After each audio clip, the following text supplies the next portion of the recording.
আসসালামু আলাইকুম। আশা করি সকলেই ভালো আছেন। প্রিয় চাকরি প্রত্যাশী ভাই বোনেরা, আজকে আমি আপনাদেরকে একটি নিয়োগ সার্কুলার দেখাবো। এটি হচ্ছে অ্যাভিয়েশন অ্যান্ড অ্যারোস্পেস বিশ্ববিদ্যালয় বাংলাদেশ। এখানে একটি নিয়োগ বিজ্ঞপ্তি প্রকাশ করা হয়েছে। যেখানে বেশ কিছু পদের সঙ্গে নিয়োগ সার্কুলারটি প্রকাশ করা হয়েছে। দেখতেই পারতেছেন অনেকগুলো পদের সঙ্গে রয়েছে এখানে। এখানে অফিস সহায়ক থেকে শুরু করে একদম এসএসসি পাস থেকে শুরু করে অনার্স, মাস্টার্স পর্যন্ত বিভিন্ন শিক্ষাগত যোগ্যতা অনুযায়ী বেশ কিছু পদের সংখ্যা রয়েছে। তো আপনারা এই নিয়োগ সার্কুলারটা দেখতে পারেন। আপনার শিক্ষাগত যোগ্যতা অনুযায়ী আপনি যে পদে ইচ্ছা সেই পদে আবেদন করতে পারবেন। তো সার্কুলারটা পড়ার আগে একটা বিষয় বলে রাখি, যারা আমাদের চ্যানেলে নতুন আছেন অবশ্যই চ্যানেলটি সাবস্ক্রাইব করে রাখবেন। আমরা বাংলাদেশের সকল সরকারি নিয়োগ সার্কুলারগুলো এই চ্যানেলে আপলোড দিয়ে থাকি।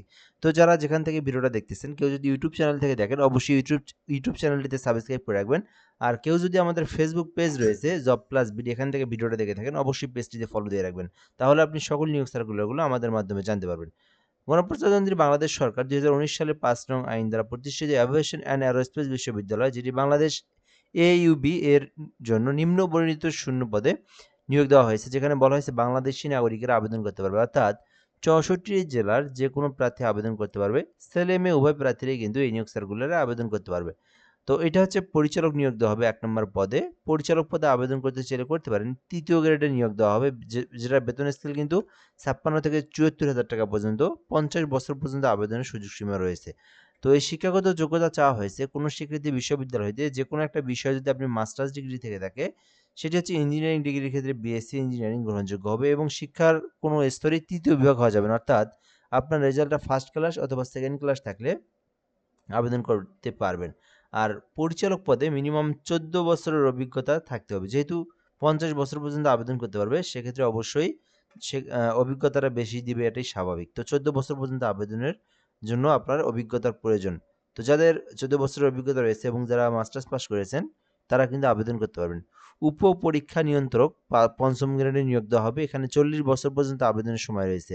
বলা হয়েছে কোনো স্বীকৃত বিশ্ববিদ্যালয় হইতে মাস্টার্স ডিগ্রি যারা করেছেন, অর্থাৎ যারা মাস্টার্স পাস করেছেন তারা আবেদন করতে পারবেন। এখানে বলা হয়েছে উচ্চতর ডিগ্রি যাদের রয়েছে, কম্পিউটার ব্যবহারের দক্ষতা যাদের রয়েছে তারা অগ্রাধিকার পাবেন।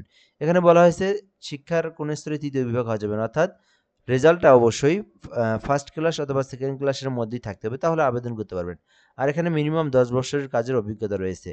উপপরিচালক নিয়োগ দেওয়া হবে, যেখানে কিন্তু পাবলিক রিলেশন অ্যান্ড ইনফরমেশন, যেখানে বলা হয়েছে কোনো স্বীকৃতি বিশ্ববিদ্যালয় হইতে সংশ্লিষ্ট বিষয়ে মাস্টার্স ডিগ্রি থাকতে হবে।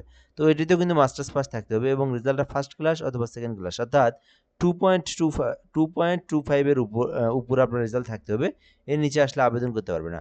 আর এখানেও কিন্তু মোট ১০ বছরের চাকরির অভিজ্ঞতা থাকলে আপনি উপপরিচালক এই পদে আবেদন করতে পারবেন, যেখানে ৫ম গ্রেডে নিয়োগ দেওয়া হবে।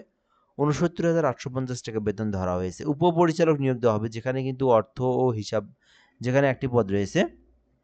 তো আপনারা এই উপপরিচালকে কেউ যদি আবেদন করতে চান, সেক্ষেত্রে আপনার শিক্ষাগত যোগ্যতা প্রয়োজন কোনো স্বীকৃতি বিশ্ববিদ্যালয় হইতে হিসাব বিজ্ঞান অথবা ফাইন্যান্স ম্যানেজমেন্ট, মার্কেটিং, অর্থনীতি, ব্যবসা শিক্ষা যেকোনো একটা বিষয়ের উপর যদি আপনি অনার্স পাস করে থাকেন অথবা ডিগ্রি পাস করে থাকেন, দেন আপনার কম্পিউটার সম্পর্কে ভালো একটা অভিজ্ঞতা থেকে থাকে, তাহলে আবেদন করতে পারবেন এবং এখানে আপনার রেজাল্টটা ফার্স্ট ক্লাস অথবা সেকেন্ড ক্লাসের মধ্যে থাকতে হবে এবং মিনিমাম ১০ বছরের চাকরির অভিজ্ঞতা থাকলে আপনি আবেদন করতে পারবেন।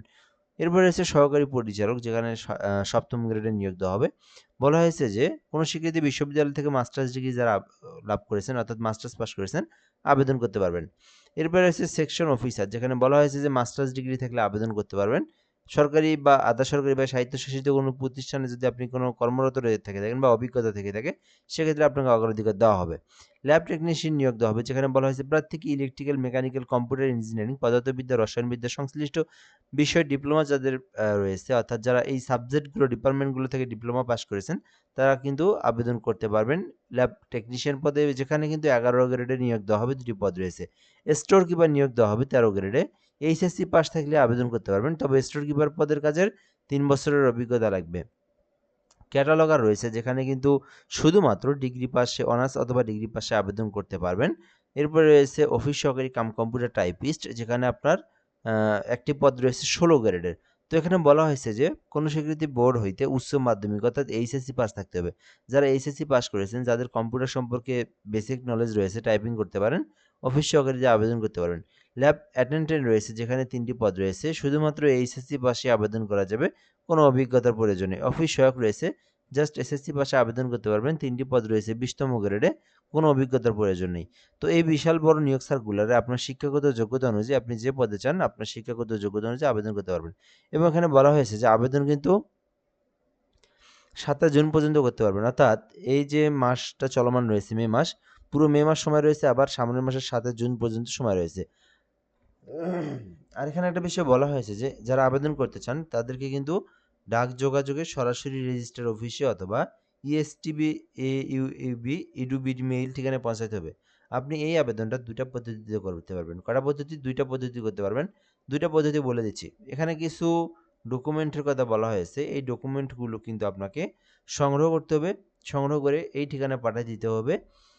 আপনার হচ্ছে ঠিকানা বলতে কি এখান থেকে আপনার একটা ফর্ম ডাউনলোড করতে হবে। দেন আপনার এখানে যে ডকুমেন্টগুলো দেওয়া আছে আমি আপনাদেরকে পড়ে শোনাবো। এই ডকুমেন্টগুলো আপনাকে ডাক যোগাযোগে দেখেন কিভাবে পাঠাতে পারবেন? ডাক যোগাযোগে পাঠাতে পারবেন, অথবা কুরিয়ারের মাধ্যমে পাঠাতে পারবেন, অথবা সরাসরি নিজে গিয়ে পাঠাতে পারবেন, অথবা আপনার তথ্যগুলো কারো মাধ্যমে পাঠাতে পারবেন। আপনার যেভাবে যেমনে মন চায় অমনে আপনি পাঠাবেন। আপনার এই রেজিস্ট্রার অফিসে পৌঁছলেই হইল। আরেকটা বিষয় হচ্ছে যারা অনলাইনে আবেদন করতে চাচ্ছেন তারা কিন্তু এই ইমেইলে আপনার ডকুমেন্টগুলো পাঠিয়ে দিলেই আপনার আবেদনটা হবে। ইএসটিবি এএইউবি ইডুবিডি এটা আপনারা মেইলে লিখে আপনার ডকুমেন্টগুলো পাঠিয়ে দিলে আবেদনটা হবে। আবেদন ফর্ম পূরণ সহ অত্র বিশ্ববিদ্যালয়ের ওয়েবসাইট রয়েছে। এখান থেকে রেজিস্টার্ড ফর্ম সংগ্রহ করতে হবে এবং প্রার্থীর পদের নামে উপরে অবশ্যই ইমেইলের ঠিকানা স্পষ্ট করে পদের নাম উল্লেখ করতে হবে। আর যারা ডাক যোগাযোগ বাড়াবেন তারা ১০ টিকিট ডাক যোগাযোগের মাধ্যমে ১০ টিকিটের একটা আপনার ৳১০ আপনার অফেরতযোগ্য যে খামটা পাওয়া যায় ৳১০, তো ওইটা কিন্তু আপনারা ওই খামের মধ্যে আ মানে খামের মধ্যে লাগায় দিবেন। ঠিক আছে? যখন পাঠাবেন। সো এখানে বলা হয়েছে আপনার নবম বা ততোধিক ২০০ অর্থাৎ কোন পদে আবেদন করলে কত টাকা জমা দিতে হবে। কেউ যদি নবম গ্রেডে আবেদন করে থাকে সেক্ষেত্রে ৳২০০ এবং কেউ ১১তম গ্রেডে আবেদন করলে ৳১৫০। আচ্ছা ১৩ থেকে ১৬ এর মধ্যে কেউ আবেদন করলে তাকে ৳১০০ এবং ১৯ থেকে ২০ এর মধ্যে আবেদন করলে তাকে ৳৫০ পে অর্ডার ব্যাংক ড্রাফট করে কিন্তু তাকে পাঠায় দিতে হবে। অর্থাৎ যেকোনো ব্যাংকে যাবেন সোনালী ব্যাংক, রূপালী ব্যাংক, পূবালী ব্যাংক, জনতা ব্যাংক এগুলো যেকোনো ব্যাংকে গিয়ে কিন্তু আপনারা এই শাখা অর্থাৎ এই যে বিশ্ববিদ্যালয়টা রয়েছে এই বিশ্ববিদ্যালয়ের আওতাধীন আপনাকে আ পে অর্ডার করতে হবে, ব্যাংক ড্রাফট করতে হবে। দেন ব্যাংক ড্রাফট করে কিন্তু আপনার ওই কাগজপত্র যেগুলো পাঠাবেন এর সঙ্গে কিন্তু আপনাকে পাঠিয়ে দিতে হবে। এবং কাগজপত্র লাগবে ১ কপি রঙিন ছবি এবং পে অর্ডার ব্যাংক ড্রাফটের মূল কপি। আ আবেদনপত্রের সাথে মূল কপির সাথে ডাক যোগাযোগ সরাসরি এই তথ্যগুলো পাঠাবেন। ঠিক আছে? অর্থাৎ ব্যাংক ড্রাফটটা পাঠাবেন, আপনার ৩ কপি ছবি পাঠাবেন, আপনার শিক্ষাগত যোগ্যতার তথ্যগুলো পাঠাবেন। অভিজ্ঞতা থেকে থাকলে সেই অভিজ্ঞতার তথ্যগুলো পাঠাবেন। দেন ইমেইলও পাঠাতে পারেন, আপনার কুরিয়ারের মাধ্যমেও পাঠাতে পারেন। তো যাই হোক যেভাবেই পাঠাবেন আপনারা আ সময় রয়েছে ৭ জুন এর মধ্যে এই নিয়োগ সার্কুলারে আবেদন করতে পারেন। আপনার শিক্ষাগত যোগ্যতা অনুযায়ী আপনি এই নিয়োগ সার্কুলারটাতে যে পদে চান আবেদন করতে পারবেন।